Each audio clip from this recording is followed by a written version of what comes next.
Okay, do we have any questions? Yes, I have a question. Yes. You mentioned love, Mm-hmm. and love is not a feeling.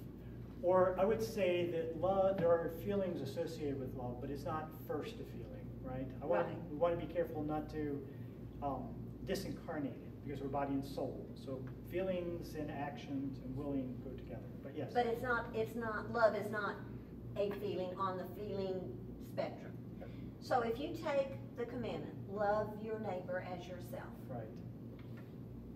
I was struggling with that. Happened to go to a daily mass, and the priest actually gave a little homily on this. And basically, he had been talking to another priest and said, separate love from feeling and look at it from the perspective of the person. You don't want that person to go to hell. I can see that. That answered my dilemma with certain people. I don't want anybody going to hell. But if I go back to what you're saying, and we're talking now about love also wanting a communion with people, there are people I don't necessarily want a communion with, but I don't want them going to hell. So Yes. how do you address that? That's a very good point. It's very difficult because ultimately feelings are still wrapped up into that. Feelings are what are keeping us from wanting to have that communion, right? Ultimately, again, the idea of we can't command our feelings directly, but we can command our willing the good of the other. What the priest said is a good first step, but it's not love, right? It's not love. It is to not want somebody to go to hell is kind of a negative description of ultimately what is it that we want? We want them to be in heaven. Right. And again, as we will talk about as we go along, being in heaven means to be in communion with God, Jesus Christ. And if they're in communion with them, we're in communion with them. You can't choose your family. If you're in the divine family and somebody else is, we automatically have communion with one another. So what this suggests to us is that, again, what we're experiencing here is that it's true that love isn't first a feeling, but there are feelings we call love for a good reason, because we're body and soul, one thing. Ultimately, we can cause our feelings indirectly by continually willing the good of the perfection of the other, right? Willing the perfection of the other. Our feelings will eventually soften, and they will come around. It is something that we do have to do, regardless of how difficult, how painful it is. I can tell you, from my own experiences, right? And I think I didn't quite mention this from my experiences last time, but when I first came around to the faith, right, my Holy Two Life Four experience, this isn't the exact same experience, but it kind of gives you the idea of how feelings work along the same lines. I grew up in the late 60s, early 70s, and a term that was coined around that time was called, we're called Jesus freaks, and you didn't want to be one, right? It wasn't cool to be a Jesus freak. And there was something more along those lines, but I recognized that intellectually I said, yes, I know who God is. I know what this is that he's calling me to. But I couldn't will myself to surrender myself completely to God. I knew it didn't make sense not to do it, but it was something that I just didn't have the moral fortitude yet to be able to do. So what I had to do is I had to pray about it. And my first prayer was to want to do it, and I said, I can't even pray that legitimately. So then I said, okay, well, maybe I can pray to want to pray. And I said, well, I still don't think I'm being, I had to back up about 50 times to pray to want, to pray to want, to pray to. And I can tell you that it took me, I don't know how long it was, but I did. I reached a point where I said, okay, that's far enough removed, I suppose. That I know I want this, but how do I do it? How do I surrender this, whatever it is that's holding me back, right? all of this baggage, right, that has kept me from being able to give myself over to Jesus Christ. I don't know when it happened, but I can tell you that it was, it could have been up to a year or so later. I wasn't keeping tabs. But I realized all of a sudden at one time I wanted to, right? And my feelings started to come around with what it was that I was willing. Right? It was certainly my soaking myself in grace that allowed it to happen, and my conforming myself to it. Because I recognized at one point, and this is something that we have to recognize, right? That God's great merciful love for us, right? If we think about all of the things that we have done against God, right? Everything that we have done against God, the smallest thing that we do against God, the smallest sin we do against God is an infinite sin, right? Because we're offending this infinite relationship. Our relationships with one another are finite. Regardless of the worst thing somebody does against me, in my relationship with him, this other person, right, that's a finite offense. God is forgiving me these infinite offenses. And this is why Jesus said that we will only receive forgiveness, we will only receive mercy to the degree we give mercy, to the degree we give it. So this is really the effort that we have. Ultimately, we can will their perfection. Even if we're not necessarily, in a certain sense too, in many ways, when we forgive people, even if they don't want our forgiveness, right? Even if they don't want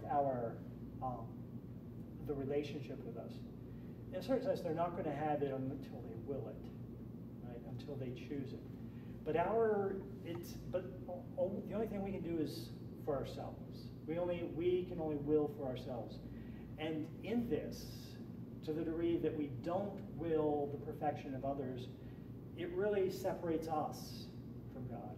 But willing the perfection of others is different from having a communal relationship with them. And the only thing I can think of, because I don't want to name who is, Charles Manson, Ted Bundy. Do you really want to have a friendly communal relationship with them? Or do you really want them to find God and that relationship with God? To me, those are two different things. Well, one I'm capable of, and the other one I don't seem to be capable of yet. No, I know exactly what you're saying. I don't see myself sitting down with, you can't with Ted Bundy, but Charles Manson or somebody today. But there isn't the possibility for that relationship anyway because of where they are. But ultimately, if there is this radical conversion, right? If they do have this radical conversion, but that's what we're praying for. But that's different to me than having a communal relationship. So from my perspective, what I was hearing is from communal relationship had more to do, I guess, with a face-to-face type of relationship, not praying for them. And willing their perfection. No. That to me is doable. Yeah. No, there may be certain circumstances God might call us into that kind of self-death. He may put us in a particular circumstance where someone we don't want to be around, he puts in our life. And it becomes obvious to us that it's for the purpose of helping them to come to know Jesus Christ and to surrender I'm not ready themselves. for that, God. Right. Well, if he does that, then he will give us what it is that we need. But you're right. Ultimately, you don't have to seek out every person that you want, that you work and will their perfection, and to try to develop a particular intimate relationship with. Thank you. And I would add to that, especially maybe if having a relationship with that person would be unhealthy, all the more reason then why prayer might be the only thing we can do. Yeah, right? That's a very good point. Right. We have to recognize where our limitations are as well, right? And we do have to pray about it very, very much.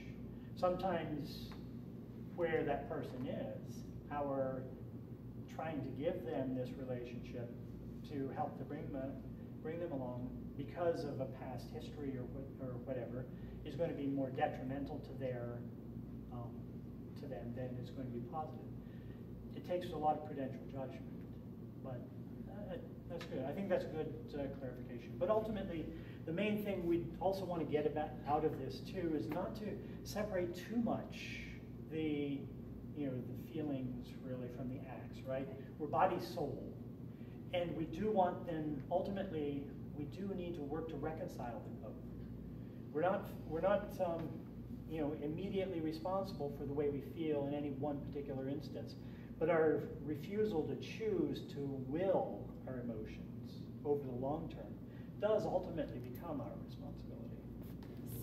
Are there any or some practical indicators that we can know if we are either in authentic love or falling in authentic love or not? Some practical ways we know if we're going in the right direction or if this is just lusting or something. Mm-hmm. Number 2, common phrases I try to write down that people associate with falling in love. Love at first sight, butterflies, pit in our stomach, adrenaline rush, nerves, sparks, excitement. Are these phrases, can they ever be accurate in authentically falling in love, or should we just be very cautious when we think of these phrases or we hear about them? And then number 3, is the concept of soulmates accurate, or is that just a modern concept that's not really accurate? Very good question. All right. So Which good. do you want me to answer in that order? I don't care. Okay. Well, I will admit that the soulmates question is the one that still sticks in my head, so we'll start with that. Okay. Are there really soulmates? Are there those that God calls us to, that God has created us to for all of creation? Well, God does have plans for us, right? He does have these plans for us that were, for all eternity. But very few of us end up on plan A, right? Following his will for us and where he's going to lead us. And ultimately, whether or not what we end up with or not is what God has willed us for in his active will. It's certainly, if we are in a rightly ordered relationship, right, in a rightly ordered vocation, this will be his, at least his permissive will that he will then work with us in to give us what we need to perfect it. If God has created for each person, two persons to find them, to find one another, he can work it out where in such a way that can happen. Right? What can happen? That you could actually, everything could, all of the infinite number, or nearly infinite number of possibilities that lead people, that people lead to one another throughout their lives. God doesn't have to calculate all of this. He knows it from all eternity. Well, there are those where it's possible that God wills or allows us to choose what it is that we choose, and so we can miss those opportunities. Depending on how, I would say, in general, how docile we are to God's, leading us, we're more likely to end up in the situation that he's called us to. But ultimately, there are certain things with regard to a relationship that that should be there, and a wide number of possible people. Men are made for women, and women for men, right? Not every two persons are going to have experience all of those compatibility types of attributes that we're going to that are going to make for this sense of a soulmate. But regardless of what brings two people together, if they can make this commitment to one another, right, and they can love one another, and so the idea of of looking for your soulmate and trying to find your soulmate, I think in many ways, especially today, is going to be much more of an excuse for not committing, especially for men who have difficulties to committing generally to begin with. So I think it's possible that there is some, you can have this relationship where you feel the experience, I suppose, of what somebody might call this person being your soulmate. But ultimately, we do have to recognize that even if you were to find that type, it's not going to be, a relationship is still going to be a lot of challenges. Everybody is broken. Everybody has there are going to be challenges that are going to have to be overcome, and sometimes those challenges are going to make it feel like, I'd ever think that this person was my soulmate anyway. Right? Those feelings will be overcome. So the answer is possibly yes, but I think oftentimes the things we burden ourselves with in trying to, make the idea of something like that, first unrealistic, second dangerous. Is that mealy-mouthed enough response? Yeah, I think it did. Okay, the second one, your second question was all of those feelings, all those different aspects of how we try to describe how these things are. These feelings really it can be summarized, I suppose, in a certain sense under the term eros.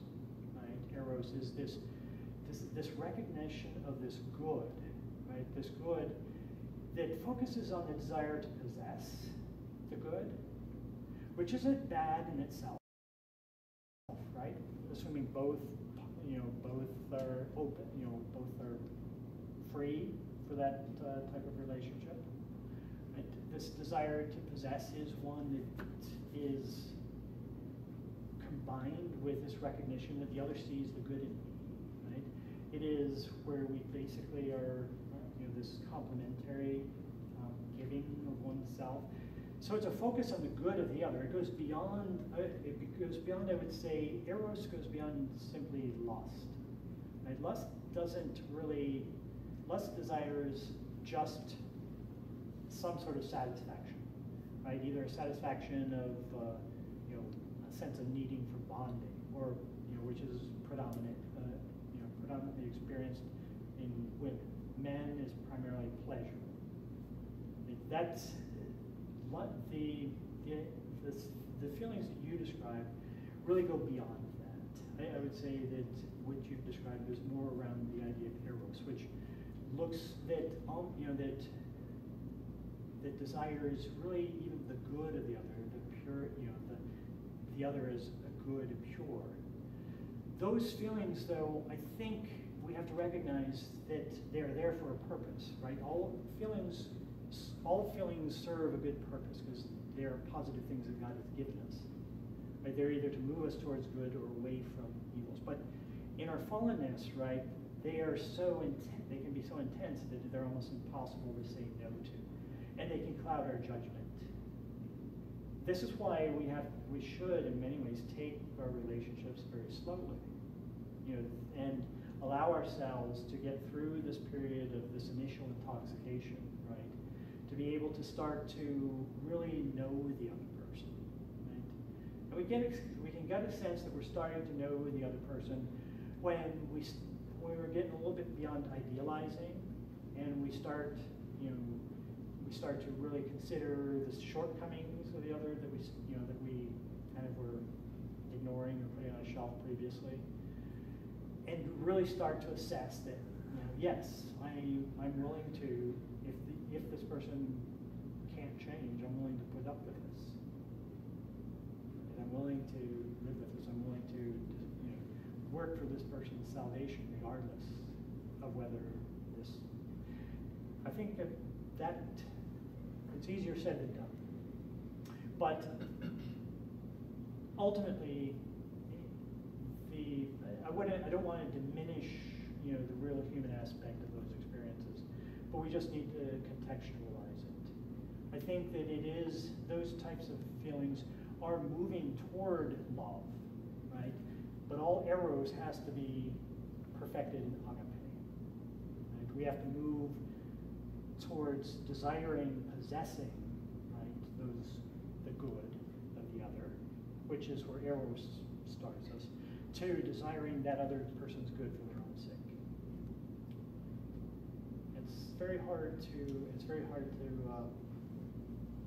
It's hard to realize when you're in that particular type of situation. I mean, there are certain times that you can know that you're there. Right? One test could be in this particular relationship how close you are to that. You could say, all things being even,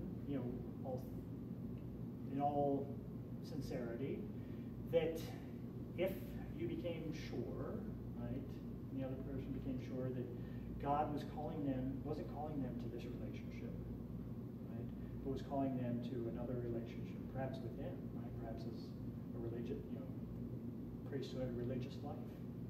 Whether or not this, you could will that you could will that for them. That would, it's hard to imagine, right? It's hard to imagine, especially when we see ourselves with that other person. But I think that it's at that point that you realize that, that this relationship has moved from one of primarily eros to one of primarily agape. The reason I mentioned that as an example, we had this, he's a priest friend now that described that experience to us. It's that he was this tall, he was what, 6'6", I think, 6'7", tall guy. He was in seminary when we first met him. And he talked, we asked him about his, how he had found his vocation. And he told us that one day that he was on his way to get his tux fitted for his wedding, and he got this phone call,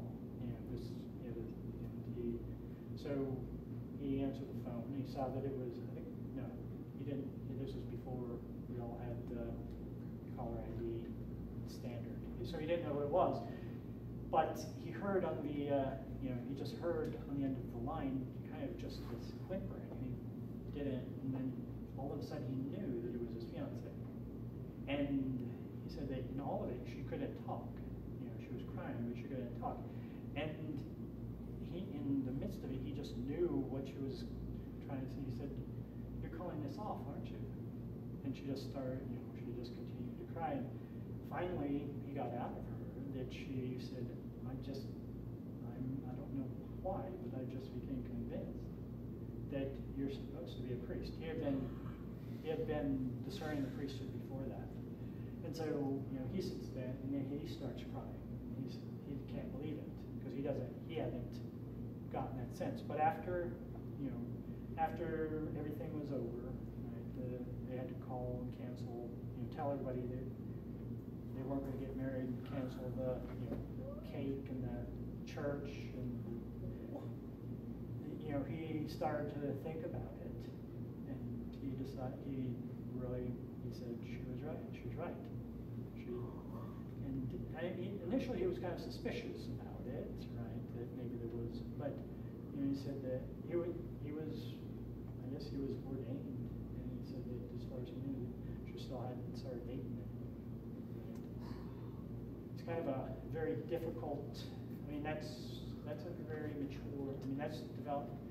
I will say most people that by the time they get married aren't really at that point. That comes later. Marriage, to be able to get at that point is a very mature development. And what that requires, of course, is self-mastery and acts of love up to that point. This is really the center point and this is the reason to work on holiness, right? Because we are much readier for this relationship. The holier we are when we get into it. That was a little bit long, but then your first question was about, what was it again? Practical indications. Oh, practical indications. Of authentic love. Or authentic love. Well, that would be one. That would be one for sure. Very practical indication of love. That's perhaps a very much extreme one, but getting this, one of those things that you can, short of that, would be experiences perhaps not quite as severe as that, right?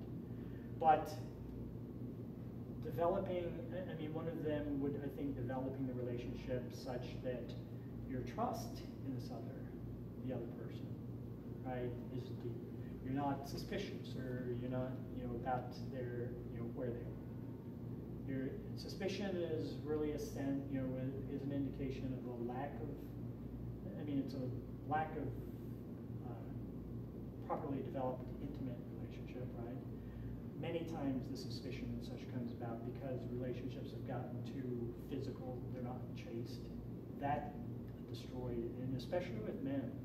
Men have the sooner, or if they have the more the more unchaste they are, the less capable they are of developing committed relationships later.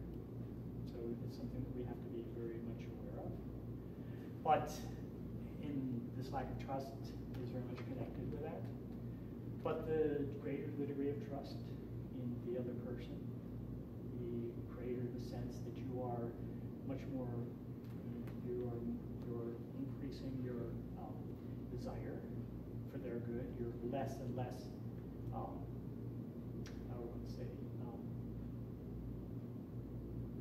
holding on, wanting to possess, wanting to keep for yourself. Other practical, anybody have any thoughts? Yes. Spotting whether it's inauthentic love. It's maybe just kind of citing for the relationship goods which are not ultimate. So saying, oh, well, this is good, but not looking at it in the context of the ultimate good of their eternal salvation, their vocation, their relationship with God, and just kind of picking little small goods, but not the big goods, I would say, maybe inauthentic. No, that's a good point. Yeah, that's a good point. Yeah, if your focus is on, material goods, or on on just the things that it means to get married or to have this relationship, and if they're not focused on greater goods, I think that how comfortable do you feel praying together? Do you think it could be a good indication?